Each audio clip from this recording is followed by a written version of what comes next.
Hello नमस्कार, मैं हूं आशीष और मैं आपका वेलकम करता हूं भारत फर्स्ट में। बंगाल के सीएम ने कह दिया है सारे बांग्लादेशियों को लीव इंडिया इमीडिएटली। इससे पहले कि तुम्हें डिटेक्ट, डिलीट और डिपोर्ट किया जाए, खुद से अपना बोरिया बिस्तर लेके निकल पड़ो। भारत के पूरे नॉर्थ ईस्ट के सारे स्टेट्स में एक पैरेलल क्रैकडाउन शुरू हो चुका है। पूरे बॉर्डर पे पैनिक है, लोग अपने आप इकट्ठा हो रहे हैं, अपने बैग, सामान, आधार कार्ड को रोड पे फेंक के निकलना चाह रहे हैं कि भाई किसी तरीके से हमें वापस भेज दो। और इसके साथ आप देखिए ऐसी वीडियोस आ रही हैं जो भारत की रियलिटी को क्लियरली एक्सपोज कर कहाँ रही है। काम करते थे? कहाँ रहते थे आप? कलकत्ता कलकत्ता का कहाँ? दमदम एयरपोर्ट। याद से वीडियो को लाइक करिए और हाइप करिए। ध्यान से सुनिए क्या बोल रहा है ये बंदा।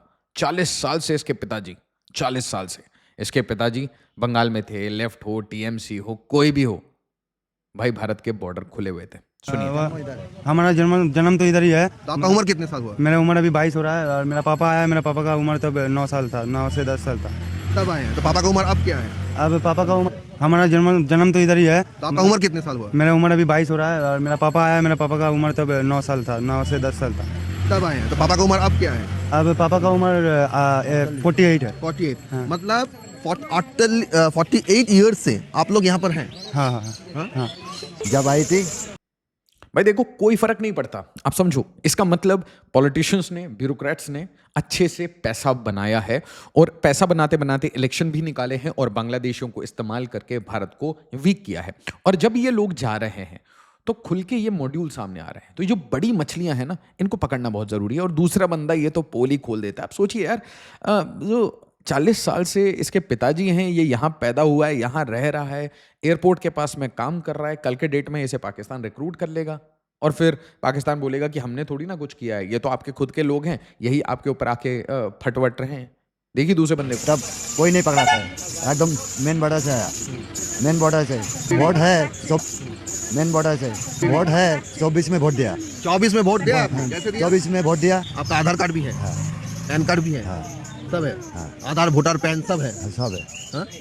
तो आप लोग सरकारी जो सुविधाएं थे वो सब मिलता था? हाँ मिलता था, क्या क्या सुविधाएं मिलता था? राशन मिलता था, गैस मिला। तो भाई मतलब इनके पास आधार कार्ड, राशन कार्ड, सारे कार्ड्स थे। ये आराम से आपकी मेरी दिए हुए टैक्स से जो सब्सिडी बनती है उसका इस्तेमाल कर रहे थे। इनको कुकिंग गैस, घर वर सब मिल रहा था। अकाउंट में पैसे भी आ रहे थे। जनधन योजना, जैम ट्रिनिटी, जितनी पॉलिसीज आपने पढ़ी है वो सारी पॉलिसीज किस लिए इस्तेमाल हो रही थी? ताकि आराम से बांग्लादेशी आए, यहाँ पे वोट दें और हमारे पैसे पे पलें और भारत को वीक करें और कल के डेट में पाकिस्तान में बिक जाएं। तो भाई पूरे बांग्लादेश बॉर्डर पे बीजेपी तो पैनिक में है। बीजेपी के मैंने जितनी वीडियोस देखी, हर जगह आपको सिर्फ एक चीज दिखेगा कि BJP is an absolute panic. उसको समझ नहीं आ रहा कि कहां कहां से लोग आ जाएंगे, कब आ जाएंगे, रात को आएंगे, दिन में आएंगे, कब पुश इन कर दिया जाए। और इसके साथ उनके पास वो असला, बारूद, इक्विपमेंट कुछ भी नहीं है सर्वेलेंस का। तो एक तो उनकी इनकम्स के ऊपर हिट हुआ है। कौन से इनकम्स? अगर किसी को भेजते थे तो एक बार भेजने का 4,000 रुपए से 10,000 रुपए वो चार्ज करते हैं। तो एक बंदा गया, 4,000 से 10,000 रुपए, मैं टाका की बात नहीं कर रहा, रुपए वो कमा रहे हैं, ठीक है, वापस आ रहे हैं तो 4,000 से 10,000। तो ऐसे भी लोग हैं जो आके पूरे दिन भारत में काम करते हैं और फिर हो सकता है 1 महीने के बाद वापस बांग्लादेश चले जाते हैं और फिर अपने क्रॉप्स का काम करके वापस आ जाते हैं। तो दिस वाज अ डेलिब्रेट, बहुत बड़े लेवल का स्कैम है। इसके साथ असला आएगा, पाउडर आएगा, और अगर बड़े स्केल में आता है या फिर जैसे अभी ईद है तो ईद में जैसे गाय इंडिया से जा रही है ना, स्मगलिंग किया जा रहा है, बहुत कमाई थी। ये कमाई के ऊपर, सारी चीजों के ऊपर अंकुश धीरे धीरे लग रहा है। तो ये बहुत बड़ा पैनिक क्रिएट करेगा। आप समझ नहीं रहे। अभी तक तो बांग्लादेश गार्डियन ऑफ ओशन बन रहा था, तो आपको अब समझ आएगा कि बांग्लादेश असली में किस कंट्री के ऊपर डिपेंडेंट था, कैसे वो भारत के भीख के ऊपर डिपेंडेंट था और भारत के टैक्स पेयर मनी को लूट के रेमिटेंस इकोनॉमी बना रहा था। और यहां देखिए झारखंड की मूर्खता। झारखंड में बहुत सारे ट्राइबल कम्युनिटीज हैं। संथाल परगनाज में मीजल्स आउटब्रेक का डर है क्योंकि बहुत सारे बांग्लादेशी वो ट्राइबल इलाकों पे कब्जा कर रहे हैं। इस समय झारखंड में हाई अलर्ट है, मीजल्स का हाई अलर्ट है। और पूरे इंडिया बांग्लादेश बॉर्डर पे जहां पे भी बांग्लादेशी आते हैं वहां पे एक सिचुएशन है, एक हेल्थ क्राइसिस है कि वापस से मीजल्स भारत में ना फैलने लगे, क्योंकि ये फैल चुका है अच्छे से रैपिडली इन बांग्लादेश।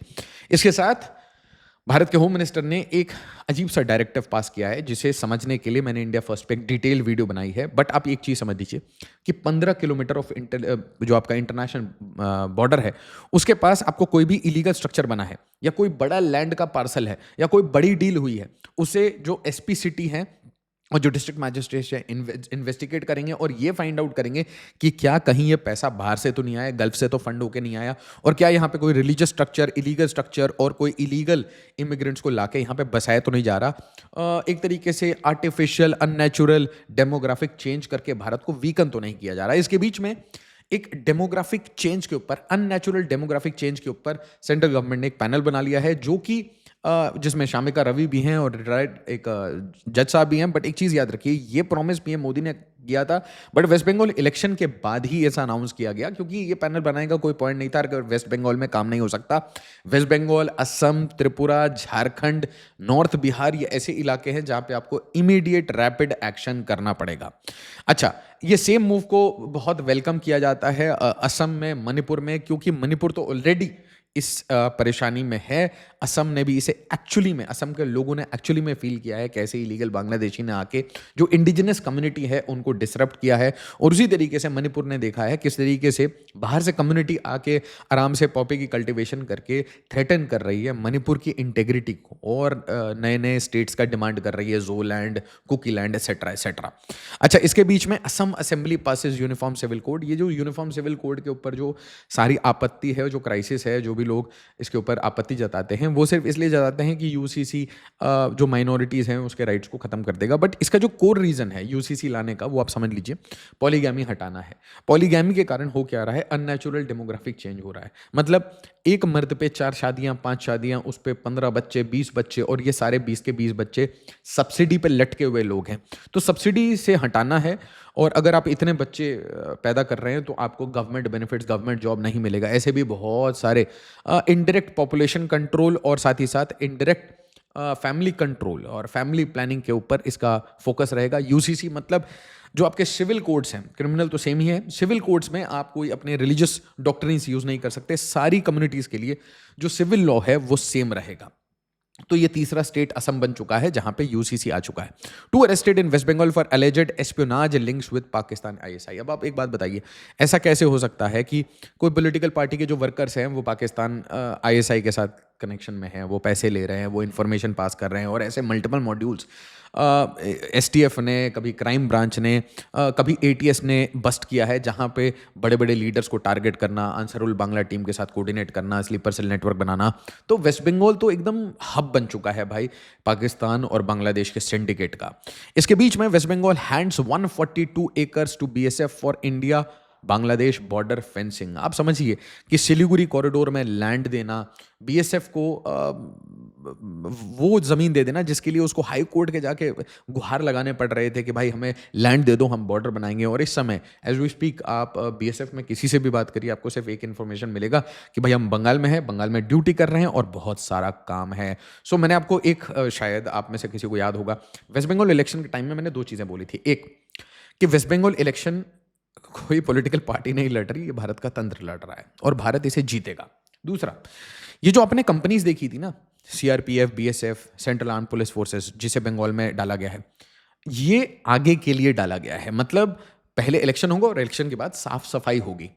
और मैंने जिन लोगों से मेरी बातचीत है, मैंने उनको कॉल किया तो कह रहे अभी भी हम बंगाल में हैं, तो इलेक्शन तो खत्म हो चुके हैं और बंगाल में वो अब कार्रवाई करना शुरू कर रहे हैं। तो मतलब बॉर्डर भी बनाना है, इलीगल्स भी ढूंढना है, उनको धक्के भी मारना है, सिक्योर भी करना है और थोड़ा दबाव भी बनाना है। इसके साथ साथ लॉ एंड ऑर्डर की कोई क्राइसिस हो तो उसको भी हैंडल करना है, क्योंकि ये आशंका है, मैं आपको पहले बता दे रहा हूँ, ये आशंका है कि जो अनस्क्रैपलेस एलिमेंट्स हैं पाकिस्तान में, मिडिल ईस्ट में, बिग बॉस, ये सब मिलके कोशिश करेंगे बंगाल को जलाने। इसलिए आप रिसेंट टाइम्स में देखिए, गोरे भी आए थे कुछ बंगाल घूमने के लिए। BSF ADG visits India Bangladesh border in Meghalaya. BGB says it will resist करने के लिए वो फोर्स नहीं है। BGB interrupts BSF push in through Hakimpur border. तो हर जगह लाइन लग रही है कि भाई अब हमें छोड़ दीजिए, हमें भारत में रहना ही नहीं है। आधार कार्ड फेंकिए, पैन कार्ड फेंकिए, राशन कार्ड फेंकिए, हम जा रहे हैं अपने देश, हम बांग्लादेशी, हम बांग्लादेश में रहेंगे। इंडिया इज फॉर इंडियंस, भैया हमें प्लीज माफ कर दीजिए। Hundreds try to flee to Bangladesh as West Bengal CM Subhendu Adhikari says quit India, leave India immediately भाई अपने घर निकलो, नहीं तो तुम्हें पकड़ा जाएगा, और अगर डिटेक्ट किया जाएगा तो फालतू मार पिटाई होगी, इन्वेस्टिगेशन होगा, और उसके बाद धक्के मार के निकाला जाएगा। तो बेइज्जती कराने से बढ़िया है खुद ही निकाल लीजिए। रिपोर्ट खुद ही यार बांग्लादेशी अखबार कर रहे हैं। तो massive gathering at India Bangladesh border as West Bengal begins immigrant drive after controversial SIR. Obviously Bangladesh को तो कंट्रोवर्शियल एसआईआर लगेगा ही, बट एसआईआर बहुत जरूरी है भारत की टेरिटोरियल इंटेग्रिटी और सोवरेनिटी के लिए। आपको समझ आएगा जब आप इसको डीपली सोचेंगे कि अगर भारत एक डेमोक्रेसी है तो डेमोक्रेसी में वही लोग वोट करने चाहिए जो भारतीय हैं। अगर भारतीय नहीं है, बांग्लादेशी हैं, म्यांमारीज हैं, तो they have no right on subsidy और एनी बेनिफिट और एनी लैंड, चाहे वो रेंटल ही क्यों ना हो, जब तक they have not taken the due permission from government of India. ये वेस्ट बंगाल सरकार के इसमें कोई प्रेरोगेटिव नहीं है, कोई जुरिस्डिक्शन नहीं है। आप भारत में एंटर करते हैं, आपको भारत सरकार से द सोवरेन से परमिशन लेना पड़ता है, द स्टेट अंडर आर्टिकल 12 से परमिशन लेना पड़ता है। तो आप परमिशन लेंगे, उसके बाद आपको टेम्पोररी स्टे, रेजिडेंसी, ये सब मेथड है तो आपको मिलेगा, नहीं है तो आपको धक्के मार के बाहर निकाला जाएगा। आइए आराम से घूमिए और अपने get out. West Bengal, around 250 infiltrators surrendered to BSF, await repatriation to Bangladesh at Hakimpur border। क्योंकि हकीमपुर बॉर्डर में लाइन इतनी बढ़ती जा रही थी कि भाई बीजेपी ने कह दिया नहीं नहीं हम लोगों को नहीं लेंगे, अब कुछ नहीं होगा, कहीं और से इनको धक्का मार के रात को निकाल दिया जाएगा। द प्रिंट कह रहा है 150 Bangladeshi checked at Bengal Hakimpur post, 60 pushed back and 90 handed over to cops. BSF data, अब बीएसएफ डेटा किसको बना के दे रहा है, क्यों बना के दे रहा है? और 9000 अगर पास करेंगे, 900 पास करेंगे तो हम बताएंगे 90, बिकॉज डेटा एक्चुअली में किसी को सबमिट करने की थोड़ी ना जरूरत है। इलीगल बांग्लादेशी उठा के फेंको, आपको रिपोर्ट सिर्फ अपने इंटरनल पर्पसेस के लिए कि हमने कितना काम किया है, that is very important. We voted here for years, illegal immigrant crowd Bengal border amid crackdown. तो भाई इन्होंने क्या बोला कि ration card, Aadhaar card, voter ID card, इसका मतलब क्या है कि ये पॉलिटिशियंस के साथ भी इनका नेक्सेस था, जो लोकल गुंडे थे उनके साथ भी नेक्सेस था, जो ब्यूरोक्रेट्स थे उनके साथ भी नेक्सेस था, पुलिस के साथ भी नेक्सेस था। और इसलिए बहुत जरूरी है कि जिनके साथ इनका नेक्सेस था और जो लोग इस मॉड्यूल से कमा रहे थे, उन लोगों को भी तंत्र से बाहर फेंकने की जरूरत है, क्योंकि ये मोल्स हैं और ये कभी भी वापस से बिक सकते हैं। BSF ADG visits the India Bangladesh border in Meghalaya. तो मेघालय में अचानक से क्या हो रहा है? तो Meghalaya leads India Bangladesh border fencing drive. वैसे ही तुरा में जो हुआ है इनके साथ, गारो खासी जयंतिया हिल्स में लोकल्स हैं, और सैल्यूट कर रहा हूं मैं मेघालय के लोगों को, कैसे धक्के मार मार के गांव गांव चप्पे चप्पे से इनको ढूंढ ढूंढ के इनको भगाया गया है।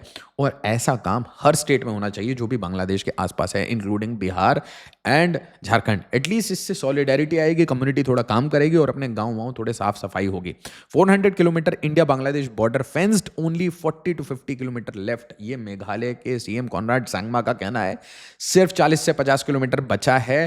मेजॉरिटी हमारा काम हो गया है, 90% work is done, 10% is left, वो भी कुछ दिनों में हम कंप्लीट कर देंगे। आप ध्यान से देखिए, असम हो गया, मेघालय हो गया, त्रिपुरा हो गया, वेस्ट बंगाल हो गया, सिलीगुड़ी कॉरिडोर हो गया, हर जगह से एक मैसेज बिल्कुल क्लियर है कि हम अपने आप को सिक्योर करेंगे। बॉर्डर में 360 डिग्री भाई 360 डिग्री सर्वेलेंस करेंगे हम, 5 लेयर की बॉर्डर सर्वेलेंस बनाएंगे, मल्टी टीयर्ड यूनिट्स डिप्लॉय होंगी। सिर्फ ऐसा नहीं है कि बीएसएफ को छोड़ दिया, नहीं, आप एक सिक्योरिटी ग्रिड बनाएंगे कि आगे लोग ना आ पाएं। और इसके साथ आप वेस्ट बंगाल पुलिस के साथ मिलके और बीएसएफ के साथ मिलके और जितने भी लोकल पुलिस हैं वो बीएसएफ को ये सामान उठा के देंगे और वो सिर्फ पुश आउट करते जाएंगे। क्लियर कट डायरेक्शन है कि बांग्लादेश में ये बोला जा रहा था कि भाई इस्कॉन और मंदिरों के ऊपर, हिंदुओं के ऊपर, अब बांग्लादेश को एक्चुअली में वो चटनी मिल रही है जो भारत इनको प्यार से चटनी दे रहा है। एंड एक्चुअली में Indian armed forces are waiting कि भाई बांग्लादेश एक छोटी मोटी गलती करे तो इनका है ना गुड बाय गुड नाइट हो जाए, बांग्ला गेट बन जाए। वीडियो को लाइक शेयर सब्सक्राइब जो करिएगा। एज ऑलवेज जय हिंद, जय भारत।